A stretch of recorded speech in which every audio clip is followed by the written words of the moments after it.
Hello. Today I'm delighted to be joined by Catherine Constantinides, and we are recording this both for broadcast on the Africa Practice SoundCloud channel, Voices of Africa, but also Stories Africa, a collaboration between Africa Practice and the World Economic Forum, designed, created to share and promote stories of Africans who are enriching our continent and improving lives through their leadership. Catherine fits squarely into that category. She's in a leadership role really since a very, very young age. She was the youngest of the 2013 intake of Archbishop Tutu African Fellows. She's a South African. She is an international climate change activist, a human rights defender, and many other things beside. Welcome, Catherine. Thank you so much. Wonderful to join you. So you started as a social activist, if I can use that term, from a really very young age when most people would have just been enjoying themselves either at college or later at university. Tell us what got you into your humanitarian work and your social activism.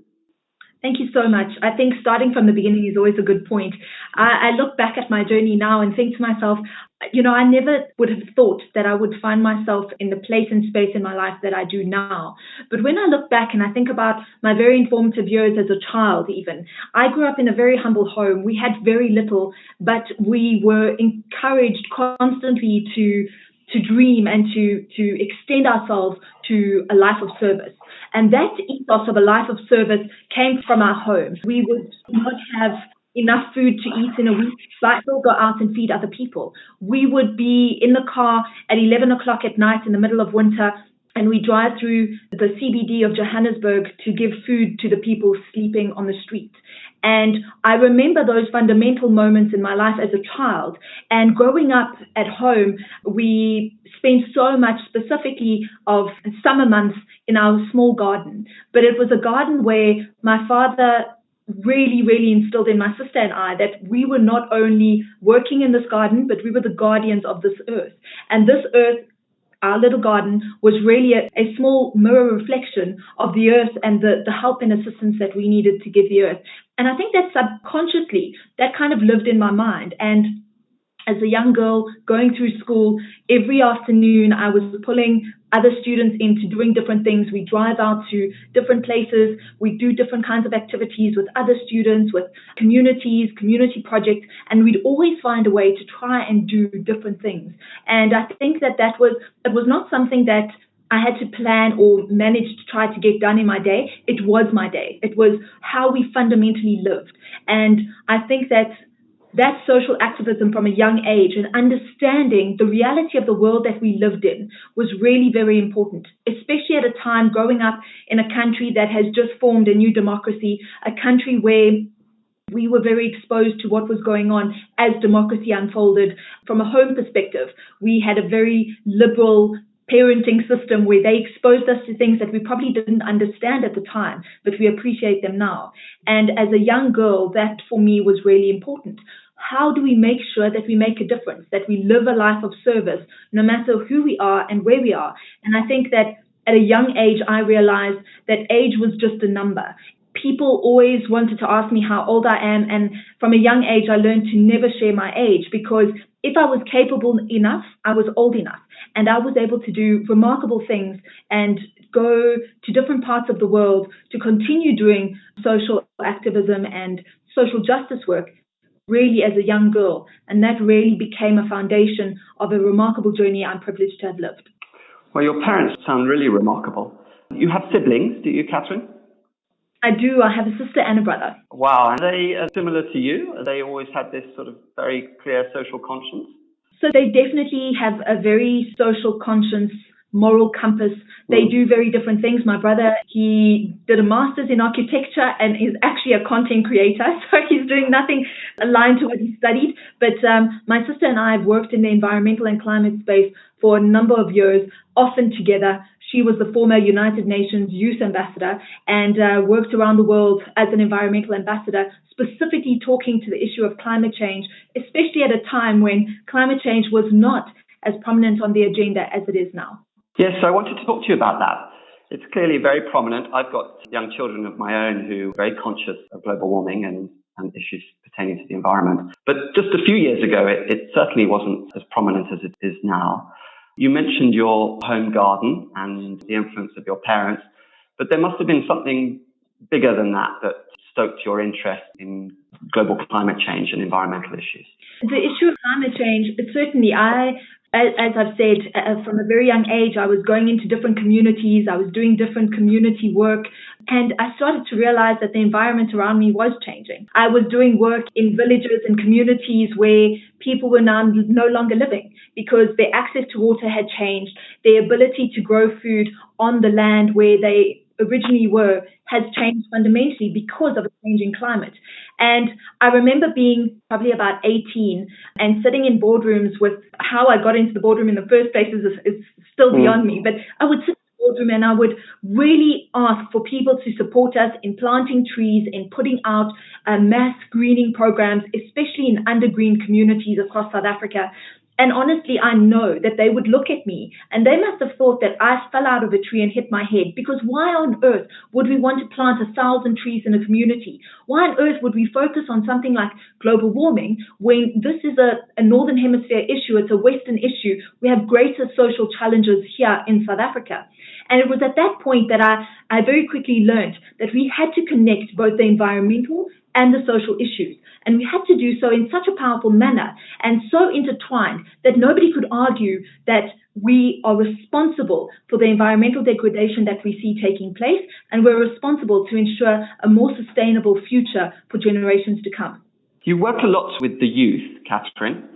We're speaking this week. There's youth are protesting actually in Nigeria. I think it's more widespread than that, but the youth have been certainly central in protesting against police brutality there. I know that in recent weeks there have been other forms of student and youth protests, both on the continent and off the continent. The youth are getting much more active on these issues related to the environment in the way that we just discussed, but other issues related to society and to governance. Tell me about your own experience working with the youth, both through your own organization, and perhaps tell us a little bit about that, but more broadly also. I think that there is no doubt that the youth of today are certainly more vocal than any other grouping of youth at any time in history or in our modern history. You know, we can even date it a little bit further back even to the Arab Spring. And we can look at the Arab Spring that happened and take so many lessons out of that. A critical role is social media and technology and their ability to use these different devices, different applications that they have available to them to really rally mass mobilization on the ground. And it is so encouraging to see what is possible. But I think that there also needs to be a line where we say, what is our value proposition? What is the set of values that we hold ourselves accountable, even as young people? Because here in South Africa, we saw the Fees Must Fall campaign, which happened also not so long ago. And when we look at what it is that activism is, and what that fine line is between activism and destruction, we really need to be very careful. And I think that goes for young people the world over. I've had the privilege of working with young people over many years, and I'm continually inspired by the innovation, the creativity, the thought process. I don't know at what point it is that as adults, we lose that ability to really just see things for what they are. And instead, we try to complicate things so much that we create such a web of chaos that it's a really difficult journey to try and find solutions that were actually blatantly obvious. And I think that young people world over have really, they've stepped up to the plate. They are really showing us what is possible and what young people are capable of. We also see across the continent and even around the world, younger people taking really powerful positions in governments, parliaments, and I think that that's also an encouraging move towards the kind of future we want to see when we talk about leadership. And I think that, you know, there are so many examples of wonderful climate activists who are really young, that have really taken the world by storm and have put the climate on the agenda in a way that we haven't been able to before. Yes, I'm thinking climate in the way that you just mentioned, the role and contribution of the youth, which is very pronounced in drawing these issues to our attention. Because the academics have been talking about the dangers of climate change for a long time. They've presented all the evidence, but we're deaf to it, or certainly my generation is a bit deaf to it. But it's really once the young and the youth grappled with it and started to do exactly as you've just referenced, that more attention was drawn to it. Perhaps if I think about Miss Malala and education is another field where I think the youth have been very vocal. But actually in broader leadership roles, the youth are underrepresented, woefully underrepresented, particularly on our continent. Our continent is mainly old people who are in leadership roles. I'm just looking this morning, in fact, there are a number of elections happening in West Africa, one starting this weekend, an octogenarian standing for a third term. And our political leadership is, for the most part, very old. What can be done? Well, how would you characterize our leadership, and what can be done to encourage more young people to get into leadership roles? Marcus, I have to just say that when we talk about leadership, when we talk about education, climate change, and most specifically climate change, I think that for far too long, we use the wrong kind of narrative to try and really educate the mass populations of the world. And I think that young people have really just extrapolated the information, the actual information that we need, and they've found a way to really share this information. Scientists spoke science instead of really trying to create a narrative that was understandable and one where we could connect ourselves to the climate crisis. We now find ourselves so many years down the track where we've lost years of impact and climate action. And I really think that young people have really just extrapolated the important information. When we look at leadership, I think we need to keep pushing. We need to keep holding governments accountable. We have to be more proactive at ensuring that younger people are getting the positions that they should be holding. However, that takes a journey of leadership. That requires that we have almost like a pipeline of young leaders who are able, capable, and are ready to take up leadership roles. Because I think if we also interrogate many different community elections across the continent at a very rural base within our urban environments, if we just look at even municipal elections, those that are standing for councillor, we need to ask ourselves, but where are the young leaders? We need them to be at the grassroots level, standing up, ready to take on positions and capable to take up those leadership roles. And I think that we need to rethink leadership in the sense that leadership in politics is one thing, and we need young people who are committed to building the continent, that are there for the long haul of how do we fundamentally change and shift the narrative of Africa? How do we really, really ensure that people are taking up leadership roles, not so that they have a position and power, but they're able to really implement and so change into the communities that they come from. And I think that we have become so numb to corruption, to a lack of young, fresh leadership, that we have just become complacent. I know that from a South African perspective, even from a SADC region, we're so complacent with what happens around us. Every single day, there are stories of corruption, of leadership that has gone terribly wrong. And we're just numb to it. So we have to really rethink for ourselves, reanalyze what it is that we want when we think about leadership and leaders. And we need to be ensuring that we are bringing into power younger people who have a commitment to the building of our continent, not a commitment to building an economic wealth for themselves and their families years down the line. And we need people that are really good civil servants who are there to really build from the ground up. And you're encouraged by what you see, are you? I mean, you do a lot of work with youth, and you lead a youth organisation yourself. You're encouraged by what you see in terms of the ethics and values and approach of today's youth. I am. However, I do think that it's really very much a fragile space as well. I think that young people are also aggravated by the lack of leadership that they see. I think that the empty promises that we continue to see being given to us during election years is something that is really problematic. But young people need to be encouraged to continue questioning that is going on around them in their very communities. I think that people need to start thinking more locally. Don't think about the national problems. Think about the problems of where you are, the community or the village or the city that you live in. think about what it is that you want changed and how you could be that agent of change in that very space.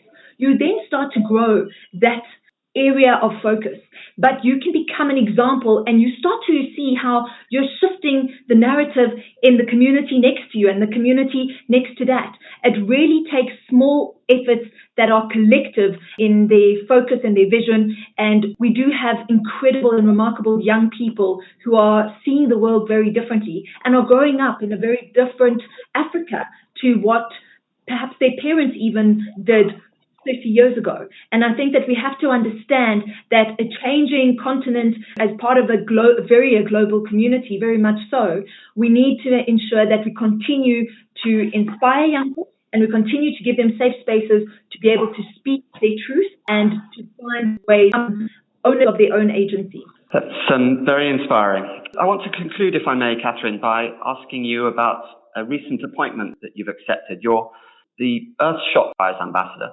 For our listeners who don't know about the EarthShot Prize, please will you introduce this and tell us what your role involves? I'm truly honored to be a part of this global campaign. This was launched just a few days ago by Prince William and Sir David Attenborough. And this is a prize that it is certainly the most significant prize in history, specifically focused on climate and environmental change. So there are 5 different categories, and our call to action is for people around the world to really share with us their innovation, their creativity, their impact from an environmental and climate space. It is so important that now more than ever, in the next 10 years, we really zone in to the climate crisis and emergency that we see unraveling across the world. And there are so many young people, but people and community programs around the world that are doing remarkable things. So this prize specifically sets out to find those wonderful stories, share a different climate change, not one that is just doom and gloom, but one that really gives us hope and inspiration and makes us think differently when we think about all that needs to be done and all that is possible because of these stories of people from around the world. For more information for what exactly is required to be able to enter the EarthShot Prize, you can go to earthshotprize.org, and all the information is there. But it is really an honor to be able to be an ambassador for this campaign. It is a 10-year project, and certainly one that is going to have remarkable impact in communities around the world and will really set to inspire a new generation of people who think about the world in a more sustainable manner, and one in which we all understand that we all have a huge responsibility and a huge impact to make. Great to learn more about that initiative. Thank you. Now, earlier when we were speaking, and I should say for our audience, this is the first time that you and I have met, but earlier when you were speaking, you were saying you're not quite sure how you ended up in boardrooms. I can see exactly why presence has been requested or required in boardrooms. I've spent a career surrounded by grey suits, and I can honestly say that the sort of inspiration and it's infectious, your enthusiasm for some of these issues and the zeal you show to tackle some of these environmental and social issues and the interdependence between them that you so clearly see. So thank you, Catherine, very much for spending time with me this morning. It's been a great pleasure to speak to you. You really are an inspiration, and we've had some really valuable lessons about leadership, the state of leadership on the African continent, and some encouragement about the role and the contribution and increasing contribution that the youth are making in occupying leadership roles. Thank you so much for the honor and privilege. Thank you, Catherine.